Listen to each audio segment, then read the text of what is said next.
Hello guys, welcome back. This is Expressive Tone TV, conveying your thoughts and feelings to the world.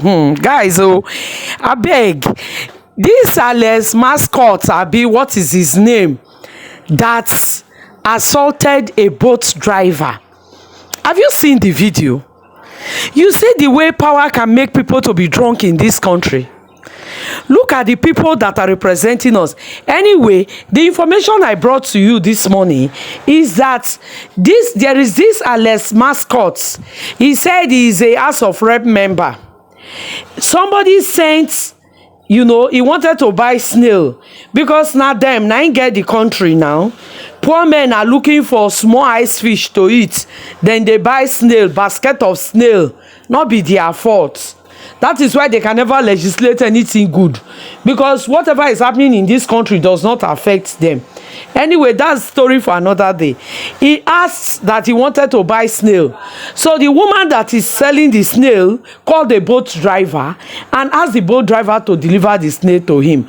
On getting there, the boat driver was, got to the compound and saw him sitting down. He was like, good evening, sir. He said he didn't answer him. He now took his phone and was calling the person, only for him to find out that is the man that he wanted to give the snail to that was sitting there looking at him. He said, I bet, sir, I came to deliver something to you. He just became furious. He became furious because he felt, the man didn't come down from his car initially. But when the man was calling and there was no response, he had to come down to look for the person to deliver it. After giving it to him, pay the boat driver. He said no. He will not pay him again because he disrespected him by not coming down from his cab in the first instance. And once he led to another, the next he started dishing the man slapping the man left, right, center onto what? Because he's an House of Rep member representing Abia. Said he's an House of Rep member. And so what? So if you're an House of Rep member, you'll be bullying everybody. You will start to bully the people that voted you in office. He started slapping the man. But one thing I like about that man, he's a very intelligent man. He shows that man, that boat driver, is an educated man. He was so calm, he was so calculated. He was just recording everything that he was doing. When he noticed that the man was recording him, he fled up and, broke the man's phone. Initially, he was saying, yes, record me very well. I'm the House of Rep member. This is to show the kind of people that are representing us. Anyway, I will leave you to watch the video. Watch the videos where the man was telling the stories of all that happened and the actual scene of that crime that man committed, that House of Rep member. He was even saying, call the police, call the IG, because the IG is their boy. The IG of police is their boy. Call the IG. I don't want to use my police to beat you. I will beat you like a younger brother. I will do this, I will do that. I beg, if you have not subscribed to my channel, please do.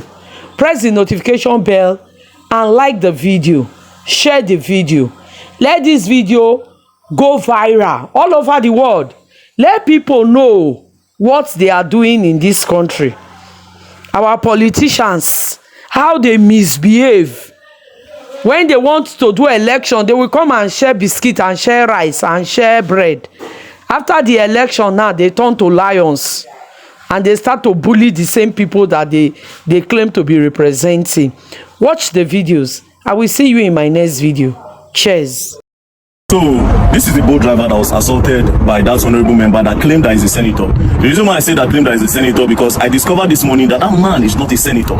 So, this is the guy that I assaulted. Now, we have seen the video, we saw all what transpired, we saw the horrible things he said to you, we heard him call you monkey, rats, all the derogatory things he said to you. Now, the question is, what happened after that video? Please. Okay, so, after the video, he called some police officers. I don't know the division they were assigned to. Okay. And then they bundled me to the station. I wanted to drive the car. They said, no, I should not drive. So two sat beside me, and I was in their middle. And then they drove me down to the station. Okay. When they drove me down to the station, they said I should go inside. I had calls. They didn't allow me to take my calls. Okay. So they were not asking what happened. They didn't ask me. They were asking people that were not there, the police officers. And then the police officer quickly said, I went to Honorable's house and I was fighting the vulnerable. I kept mute. Did you show them the video? I have not shown anybody the video as at that time. They've not even the security person that came to bear witness as at that time have not seen the video. Okay. As at that time. Okay. So they now referred us to crime, that we should go to crime. So we went to crime. The man was not asking what happened. As I was explaining, initially I didn't explain. The man now said he cannot actually hear from one side. The other person has to come to actually give his own side of the story. And then the police officer said, when they said I fought him, then I said no, they should go and bring the man. Immediately his security man now called him, and they passed the phone to the IPO that was in charge of the case. And then the IPO was now talking to him on the phone and stepped out of the office where we were. And after some time he came back and said he wants to go and do investigation at the Honorable's house. Okay, the IPO left you at the station. Which station was this? Metama Station. Okay, so it happened within Metama. It happened within Metama. Okay, so the IPO left you at the station and went to the Honorable's house. Okay. And then after they kept me there for over 2 hours. I was behind. I was at the counter. I was not detained though. They kept you behind the counter. They kept me behind the counter.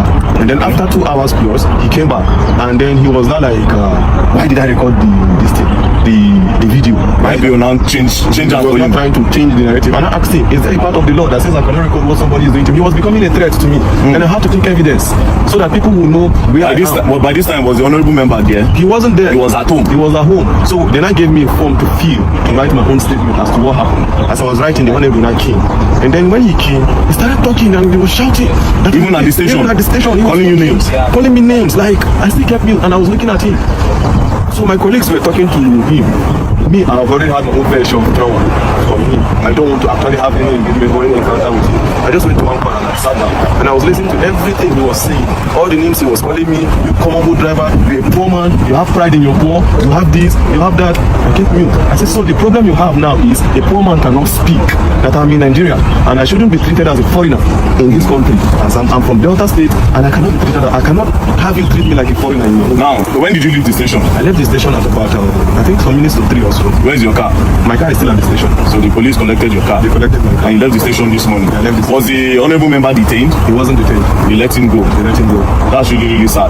Now, I want to ask you a question. The woman that sent you that message, do you know her name? I didn't know her name. Do you know her business name?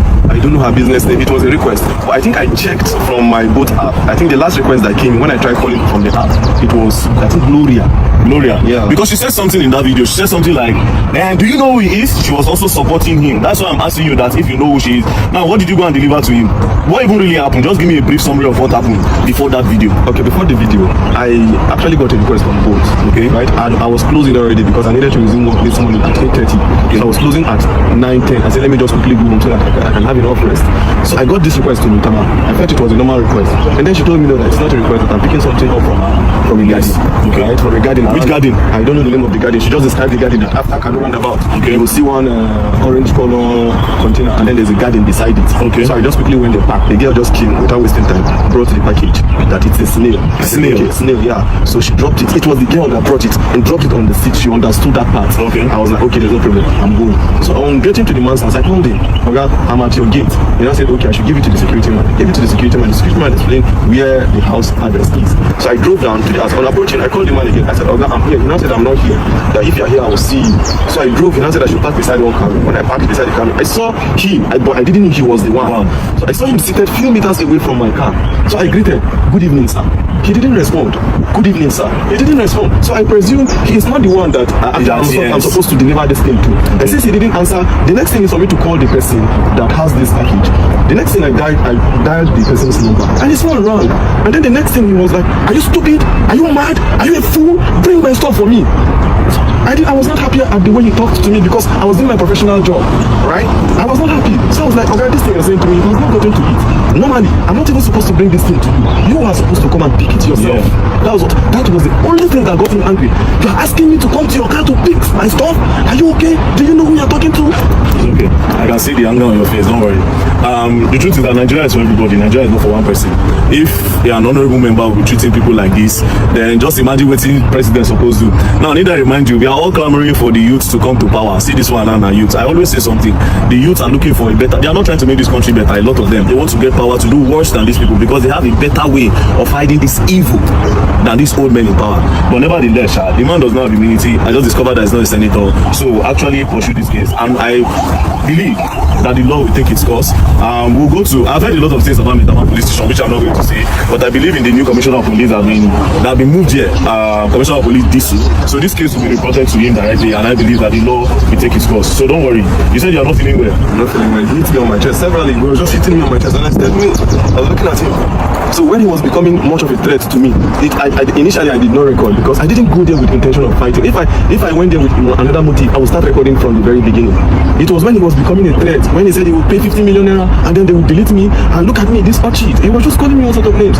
And you pay 50 million and they will delete you. Pay 50 million naira to somebody, to people, and then they would kill me and nobody would say anything. And when I noticed this thing is becoming what I never expected, I quickly brought out my phone and you recorded. And I started recording. Don't worry. We'll go and write a petition. I'll take it up.